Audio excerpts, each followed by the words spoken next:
The kind of narrative is few clean sheets. So I thought I'd have a look back at the clean sheets from previous seasons. And it's interesting, like we've had 2 fewer fixtures because we had the 2 blanks in game week 1, and we've had 13 clean sheets. So when you look back to last season, at this stage, we had 14 clean sheets. So we've only had 1 less. And, you know, and you look back to season 2016-17, we had 14 after 3 game weeks there as well.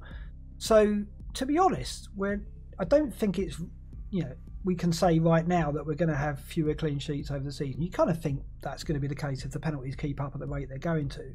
But I don't think it's panic stations yet.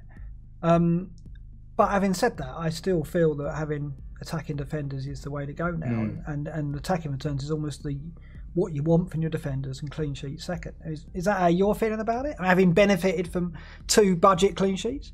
Yeah, I mean, you know, after game week 1, we were saying, weren't we, that defenders were the ones that were scoring all the points. Dean got a big haul, Sace got a big haul. You had Castagna who got a big haul. It's fine. You know, there's loads of attacking defenders out there. This is why, to me, it feels like the 4.5 defenders, I think, is good value. I think, you know, Lamptey, Ayling, Walker-Peters are all good value at 4.5. And then you can pay more up to the 5.56 bracket and get some proper attacking defenders, which is why I like Semedo. I mean, I know his stats at Barcelona weren't very good, but, you know, he dribbles a lot. And I think he is going to have to kind of become the next Doherty to fit into the system of how Nuno wants him to play. I think there's some good options around the 5 bracket. So Reece James, for example, I think he's probably the most attacking defender there is at the moment.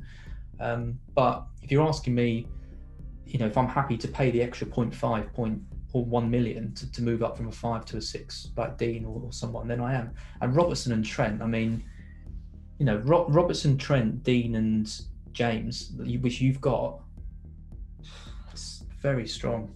Yeah, I mean, the way I look at it, and the way I want to hold on to them, because there's a lot of people saying, oh, you know, you're going to need Fernandes and you're going to need more up front, and I do understand. But the thing is, one of the reasons why I like having them is it makes the game fun, and watching matches fun, because I watching Liverpool the other night, when Liverpool conceded that ridiculous goal and Robertson was to blame, I still thought, well, there's still plenty in this for me, because Trent's going to get something probably, and then Robertson popped up. I didn't expect that, but... And then when Chelsea play and they conceded 3, James was like running riot, and he didn't get anything from the game, but he got a bonus point, didn't he, from just supplying all those crosses.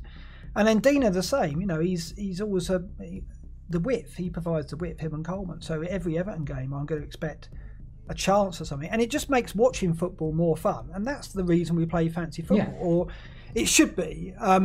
He's not got rid of Ben Davies, because he doesn't go past the halfway. Yeah, exactly. So you want to have defenders that promise you something and keep your interest. I mean, it's debatable whether fancy football makes watching football more enjoyable. I don't know what you think about that. It's probably a big topic, but do you think it does?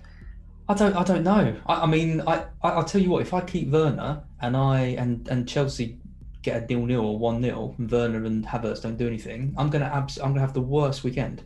Because every goal that goes in for these other players, like Calvert-Lewin and Jimenez and all these guys, are just going to ruin my rank even more, and I'm going to be miserable.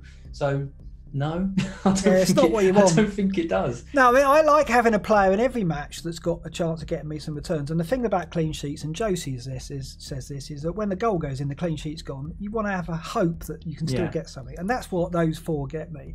And it's interesting what you say about miserable watching matches and so. I was listening to the Always Cheating podcast, and Brandon and Josh on there said that there was I don't know who they were referring to, but someone said you can tell people who play fancy sports because they're miserable all the time. And it's like there's a lot in that.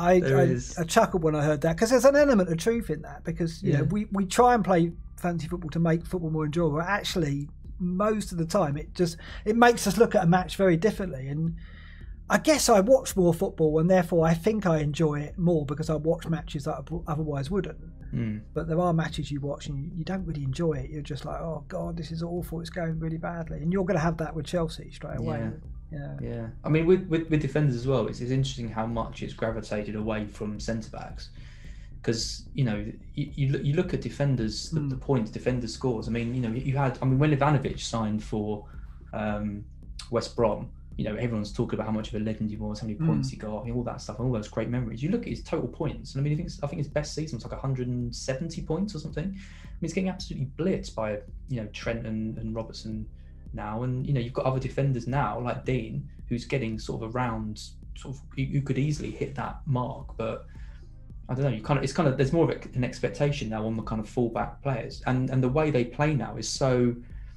I mean, look at Walker Peters. I mean, Walker Peters is a 4.5 million defender. He is so. They play such a high line that he is like, you know, he's just a winger. They are wingers. Yeah, like Robertson is that for Liverpool, and that's how we've got to look at him. You know, I look at Robertson. He's a £7 million midfielder, effectively.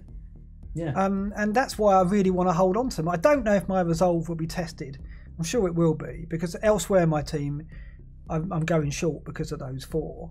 But I just want to cling on to them because I enjoy having them so much. Because they bring me a lot of fun when I watch them play. So. Exactly. And I mean, you know, I think Baines and Ivanovic, they were the anomalies. Yeah. But now, someone like Ben Davies, he's the anomaly because he doesn't get forward. It's what you expect, right? It's what you expect them, exactly. You expect the fullbacks to be getting high up the pitch. You want to be picking fullbacks now to get you 10 assists a season, which sounds ridiculous, but that's the bar now, isn't it? Yeah, it is. And Dina, James, Alexander-Arnold and Robertson, I think all of them will get 10 assists. I hate that you've got those four. Don't worry, you'll see the rest of my team isn't quite so great, I'm sure.